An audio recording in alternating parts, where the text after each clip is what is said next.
I got a Luger and an automatic, and I keep them under my pillow at night. Where did you get the Luger from? In Germany, when I killed a captain, I cut his head off. Yeah. I went through hell. I was in a nut house for 2 years when I got home.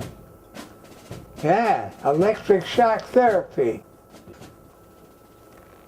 How do you feel when people say that your generation was the greatest generation? I lived on the streets 5 years in Chicago, eating out of garbage cans. After the war, getting home. Couldn't find work. My generation was shit. They didn't welcome you home. They didn't give a shit. They were all on the black market. You had to have coupons for nylons. You had to have coupons for gas. You had to have coupons for food. They had the OPA ceiling on the rents.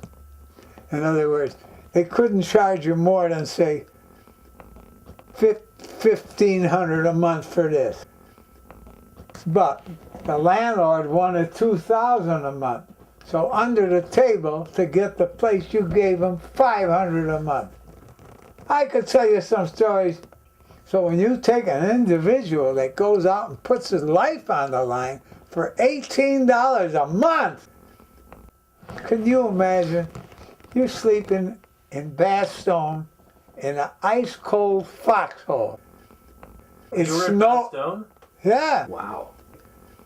Bastogne was So shit compared to D-Day. D-Day, come on. Look, the first 25 years, I wouldn't even talk about it.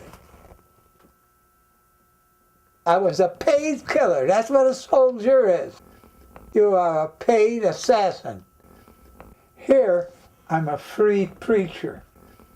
Without going into that Bible and knowing about God, I had no reason to live. And if you and me are in combat, and you know it's your life or I know it's mine, one of us is going to be dead. There's no other way. We've read about it in the history books. We've seen it in the films. D-Day. What was it really like? When I got out of the water, I was soaking wet. I was froze. I got behind a blown-out Jeep, and this big hero stuck my head in the mud to get down more. I didn't want to die. My heart was coming out of my chest. It was pounding. Big tough guy, huh? I was shit. I was chicken shit. I didn't want to die.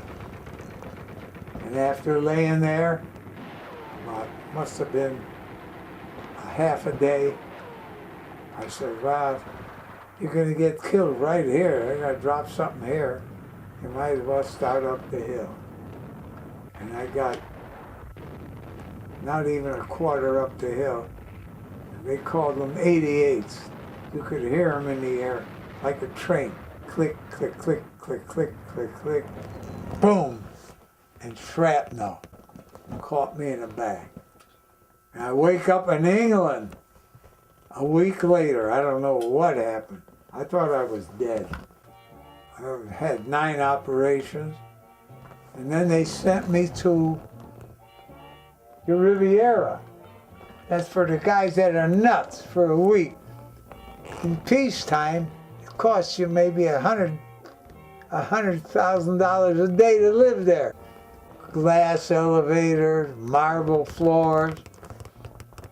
So I had 2 weeks for that. They call that combat fatigue. So then you went back into they put you back in. That's how you wound up in Bastogne. Yeah, and then from there, I finally get on a ship. I'm going home. Hey, Purple Heart, 18 battle stars. In those days, if you had so many points, you could get out. It was 100. I had 130 points.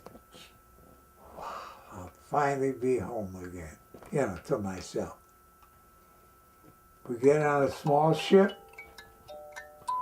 I don't know north, south, east, west. I didn't realize there's that much water in the world.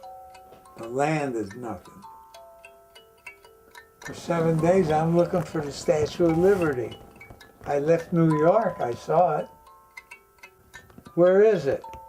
8th day, 9th day, 10th day. They come over to the speaker. You men, you're all combat veterans. You're on your way to Luzon, Manila. You'll go through the Panama Canal. We'll refuel there, and we will refuel at the Mariana Island. We're passing out Atabrine tablets. Take them so you don't get malaria. Believe me when I tell you, there's many a man jumped ship, committed suicide. I didn't have enough guts. That water looked too rough to me.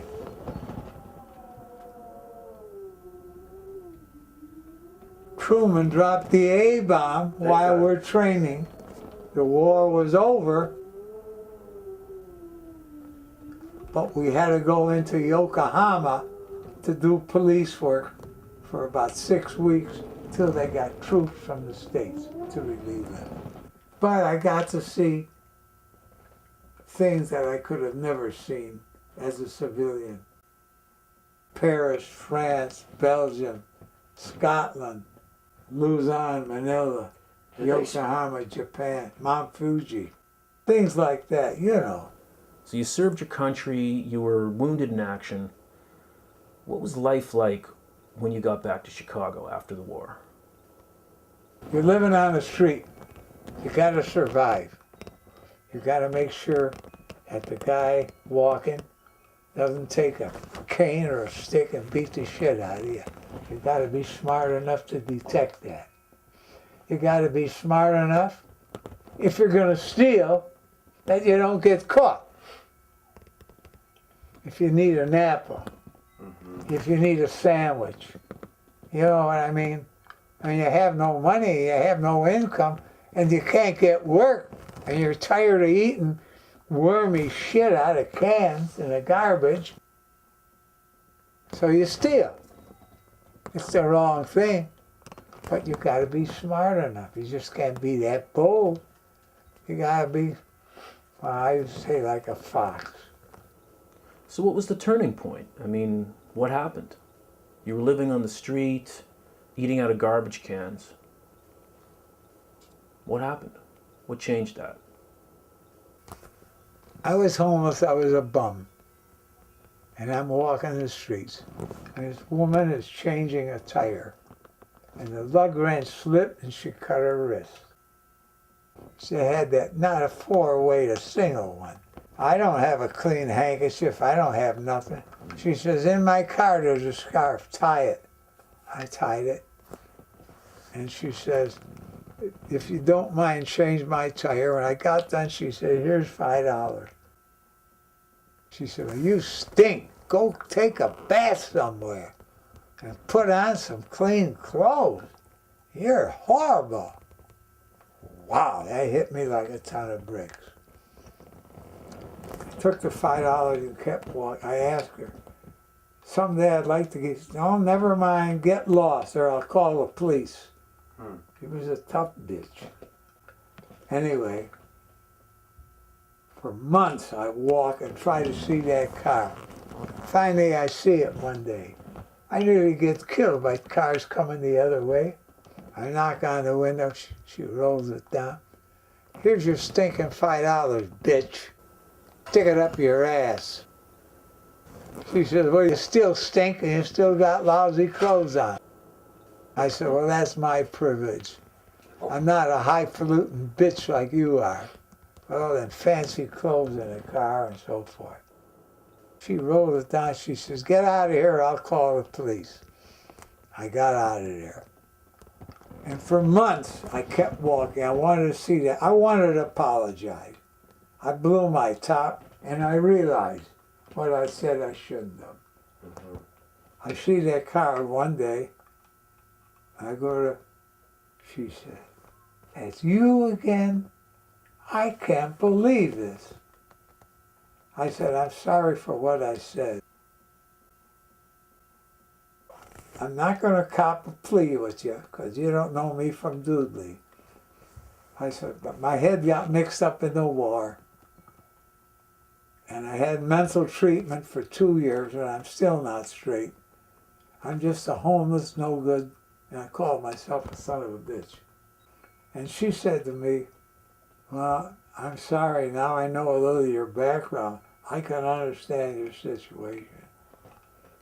So she said, "Now look, just listen to me. Just listen. Don't blow your top. I would give you $10. Go get a shave and a haircut." I do that. I get a job in the undertaking, cleaning an undertaking parlor. $1 an hour. And I'm living in a flop house. A flop house is $1 a night, but you're not outside. It's a big area. It's heated inside, but you sleep on the floor. I feel like I'm coming up in the world a little bit. At least I'm keeping myself neatly shaved in some halfway decent clothes. I said, "I'll tell you what, I haven't got time now. I got to get to my third job, pumping gas in my time, checking the tires, the battery, the oil, the fan belt." Sure. I said, "But in the future, I'd like to take you for a cup of coffee." And she said, "Well, I'd like to hear a little of your background." She said that. I got to know her, we got to talk. And "How about your parents?" "I have none." "You have a brother?" "I have one sister, and I don't know what happened to her." I told her what happened, the whole story. She really felt sorry. She said, "We live above a bakery, and we have a big screen-in back porch. I'm going to ask my father if he would let you sleep on the back porch. But you got to meet him first." She makes the arrangements. About a month later, I meet him. "I don't want you around here. I don't want no part of you. You have no parents. You have no family. You're a bum." She's like, "Okay, right, huh?" This guy was a strict son of a gun. "And I don't want you screwing around with my daughter." I said, "You know, I respect your age, but if you were about 20 years younger, I'd kick your ass inside out." And I forgot about it. And about a year later, she says, "My mother wants you to come again and talk to my father." So he finally agrees. He lets me sleep on the back porch. It's not heated. It's a big back porch. But you can't come in the house. I don't want you in here. Use the back stairs. Anyway, I did that for about a year and a half. And finally the mother said, "This coming Friday, you come in and have dinner with us." I get to live on the back porch for a year. In the winter, it's cold. But this woman, well, I might as well tell you, she became my wife. But that's a story I wanted to bring out. She would smuggle me a blanket and something to eat for over a year. And finally, the old man said, "You can come in and have dinner with us once a week. But don't use the front door, use the back." So what I'm getting at, brother, after 2 years living out there, my wife said to me, "I talked to my mother and dad. I want to marry you. They'll give us the front bedroom." How could I say no? I really loved her. She was, I'll show you a picture later. When I was younger, I looked like something, not like this old piece of shit now. Anyway, You also served as a police officer for a number of years in Chicago. How did that happen? What was the catalyst? She saw this ad in the paper. They want policemen. She said, go down and get an application. I said, I don't want to take orders. I had enough orders in the Army. But you're struggling. You're not getting anywhere. We want to get out of here. We want to get a little apartment of our own. We got to live here all the time. It's not a healthy situation. I go down, they say there's no applications. Okay. I tell her that. She says, what? Here, they're advertising and tell you. She goes down there and gets one. She raised so much hell down there. I thought they were going to lock her up. I get that application. I finally go for my physical. I can't pass you, Mr. Man. Why? Look at your back. Look at those scars. Look at that. You still got shrapnel in your spine. I said, doctor, look, I'm not going to kiss your ass to pass me. But if I was good enough to fight for my country, I think I'm good enough to fight for the streets of Chicago. And now you're a pretty smart guy. I'll tell you what, I'm going to do push-ups. This guy built like a... If you keep up with me till I quit, I'll pass you. I'll give you the test of your life. After 35 push-ups, he gave in and I was still going. I passed the physical. That certain night, the night we met, there was magic abroad.